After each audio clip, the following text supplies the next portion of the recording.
Hello everyone, and today we're going to be briefly talking about bit manipulation in competitive programming. Or just bit manipulation in general, because you also use bit manipulation outside of computer programming or competitive programming, such as when you're creating I don't know, like system stuff, or when you're working with assembly code, then you'll do a lot of bit manipulation. So basically, to understand bit manipulation, we have to first understand how numbers are stored in your computer, especially when you're trying to run, like, say, code in C or C++.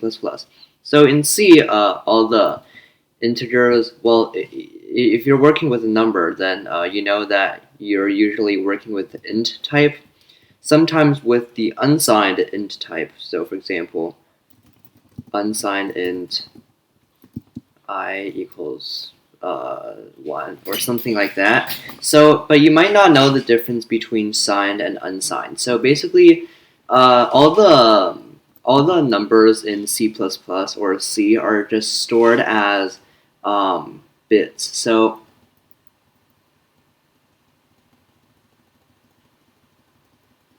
yeah, I think that's 32 zeros. So basically, that is one representation, or that's how one number could be stored. And when you're working with unsigned ints, so first we have to understand signed ints. So by default, all C integers are signed, and signed basically means that they have a sign to represent them.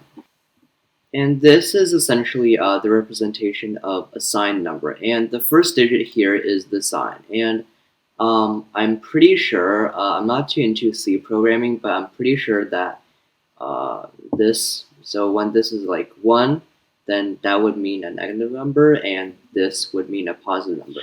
And when and there's something used called two's complement. So basically, when you're working with two's complement, that's you use two's complement when you're trying to store a signed number. So basically, if you're trying to store the number 1, so that would be assigned 1, and this would be the sign here. And we can see now that this is a positive signed number with the value 1, with the actual value 1. And we can also use two's complement to represent negative 1. So basically how we do that is we invert all the bits. So all the bits become ones, and then the final number becomes 0. And we invert that, and we get the signed number 1 or negative 1. And unsigned basically means that we don't have a sign. So this means that we can store one more bit of numbers. So usually with unsigned, the max is 2 to the 32nd power, and with signed, it's between negative 2 to the 31 and 2 to the 31 minus 1, and positive 2 to 31 minus 1. So yeah, and if you use long ints, that's a different thing. But yeah, this is basically signed and unsigned. Now let's talk about bit operations. So I'm sure you've probably heard of and operations, and etc. So let's talk about what they mean briefly, in case you don't know. So and basically means when you have 2 bits, say here we have 1 bit and here we have another bit, and so this is an operation in which we return 1 if both of these numbers, if both this bit and this bit are 1. So in this case, we have 0. Oh, and the sign is this. So let's try to do this more neatly. So yeah, this would equal 0, and if this were to become 1, then we would result in 1. And if the other bit would become 0, then this would also be 0, because not both of these bits are 1. So yeah. And if we use or basically means that we return 1 if either of these bits are 1. So in this case, we would return 1. And in this case, we will return 1 also, because there is at least one bit that with the value 1. And if we do the opposite, this would be 0. And here would be 1, because one of these bits are 1. And now there is also exclusive OR, which basically means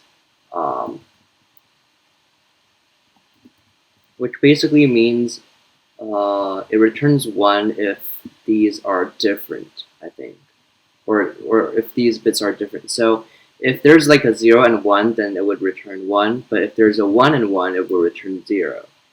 And I'm pretty sure this is what it does. And if it's 0 and 0, it would still return 0, since they're not different bits. So essentially, you can think of it as it returns 1 if these two bits are different. Oh, and it's XOR, not OR. That's OR.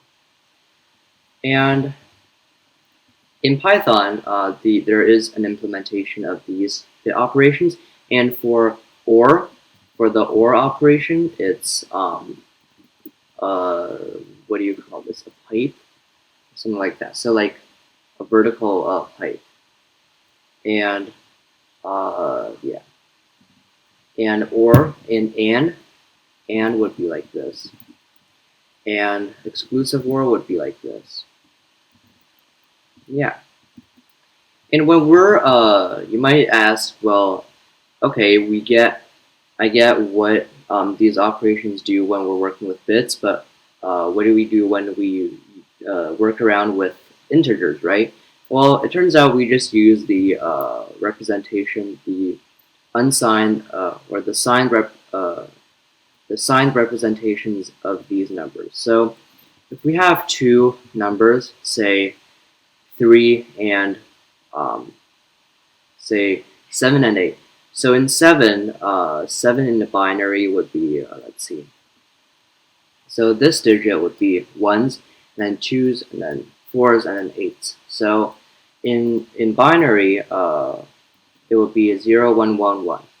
And okay, maybe another example. Say, let's do 9. So in binary, 9 would be 1, 0, 0, 1. And if we were to do, say, an AND operation here, then it would return 1. Now the reason for that is, so we just directly compare these two bits, and then these two bits, and then these two bits, and then these two bits, and then we just perform AND on all of these bits. And if we do OR, then it would be what is this, 15, I think? I'm not sure. Yeah, I think it's 15.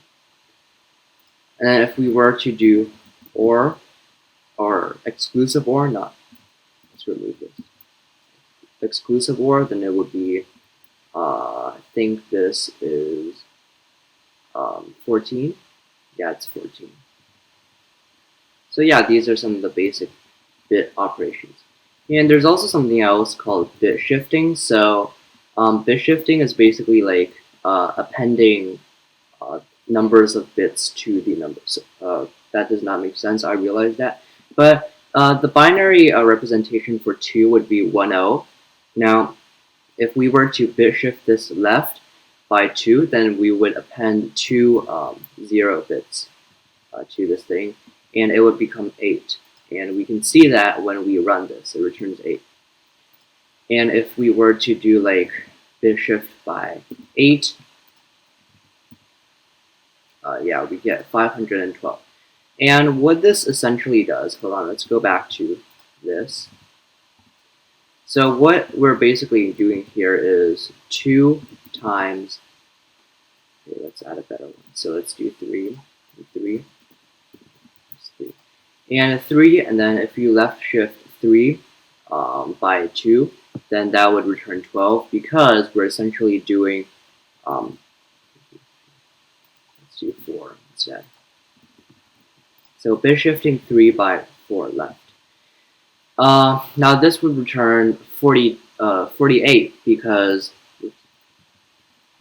we're essentially adding 4 empty bits to this, so we're essentially multiplying 3 by 16, which gives us 48.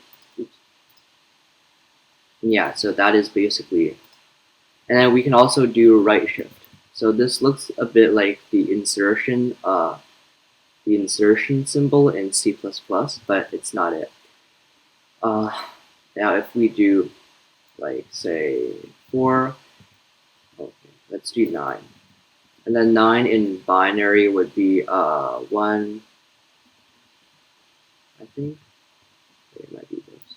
Yeah. And then 1s, 2s, yeah, F. And if we were to do bit shift by 2, right word, then we would have this, because on the first shift we are shifting everything right. So the 1 disappears, and then we end up with 0100 and then 0010.